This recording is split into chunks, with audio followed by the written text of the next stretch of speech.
Hi, my name is Micah Roraff, and this is Life of Worship, where we go beyond the music and go beyond the words that we sing on a Sunday morning and really dive into what a life of worship before our God looks like. This series that I'm going through now is called Music Imitates Life. And what that basically means is that the songs that we sing on a Sunday morning, the words that we sing, they're not just phrases, they're how we live, they're how we conduct our lives.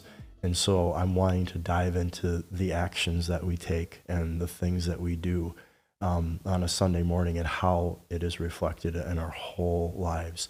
And so this week I want to talk about bow down. Bow means to bend or incline some part of the body as a gesture of respect or devotion. An example is bowing one's neck as a sign of respect. To bend one's knee as a symbol of religious devotion is not instructing us on a physical posture necessary for prayer, but instead, and this is important, but instead it's suggesting an attitude of submission, reverence, and passion. So it's not just the outward, but it is the inward attitude of submission, reverence, and passion. The outward action of worship, it really means nothing if our hearts are not in the position.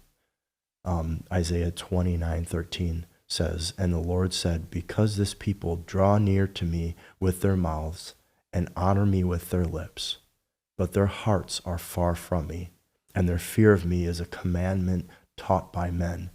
And so it's not just a commandment. It's not just an action, an outward action. It's not just something that you do for religious purposes. It is a transformation of the heart. It is a position of the heart before the Lord. God wants relationship, not ritual religion. To know God is to love him and to have a healthy, good fear of him. When the Israelites came to Mount Sinai, they told Moses to go up the mountain for them. Why didn't they take advantage of the Lord's presence? Why didn't they take full advantage of the Lord's presence? Why don't we? Are we afraid we might have to change? The fear of the Lord is needed in our lives, a bended heart to him and his ways. The closer we draw, we can't help but bow in reverence. God is love, but he's also a consuming fire that will judge us all. So my admonishment is to not be afraid of his presence because it is beautiful. And as we are refined, as we bow our knee to him, we realize what is burned away, it wasn't all that great anyway. So bow to him, align with him, and align with his ways. They bring life. Psalm 119, verse 11 and verse 16, verse 11 says, "I have stored up your word in my heart that I might not sin against you." And then verse 16 says, "I will delight in your statutes. I will not forget your ways." As we love God, our hearts are moved to want to live for him.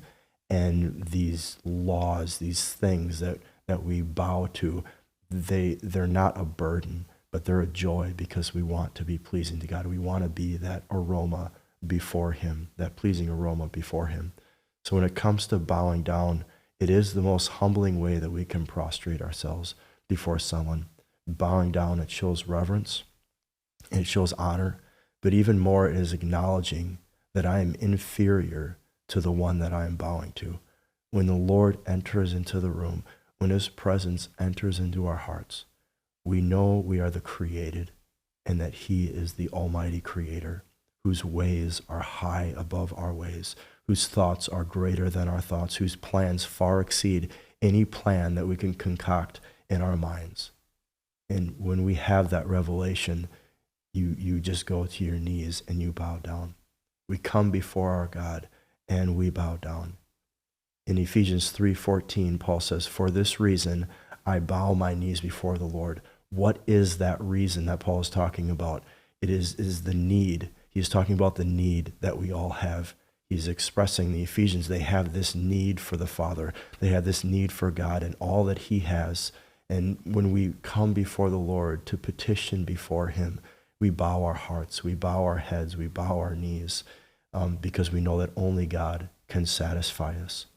And it shows honor, it shows respect.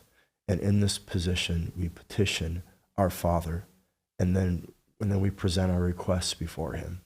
And the beautiful thing is Paul goes on to say in Ephesians 3:16 through 19, he says that according to the riches of his glory, he is saying this on bended knee. He's saying, Lord, I need you, according to the riches of your glory, that he may grant you, the Ephesians, and he may grant us to be strengthened with power through his Spirit in our inner being. This is our life of being before the Father, of bowing before him, and then he pours into us so that Christ may dwell in your hearts through faith, that you being rooted and grounded in his love may have strength to comprehend with all the saints what is the breadth and the length and the height and the depth, and to know the love of Christ that surpasses knowledge, that you may be filled with all the fullness of God.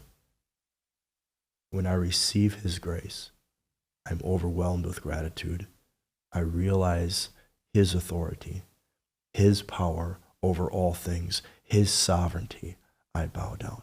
His love for me, I bow down. His power in me, how can I stay on my feet? How can I have an ounce of pride in my flesh? I bow my whole being before him. Everything in life to worship him, everything in life to honor him, to have a position in my heart that is bowed down before him. Jesus' position was this, to humbly walk with the Father, his heart bowed before the Father, saying, your will, Father, not mine. And this is the position of our heart before him, before our Father, our King, to have a bowed heart. And so I pray that this encourages you, and I look forward to seeing you again next week.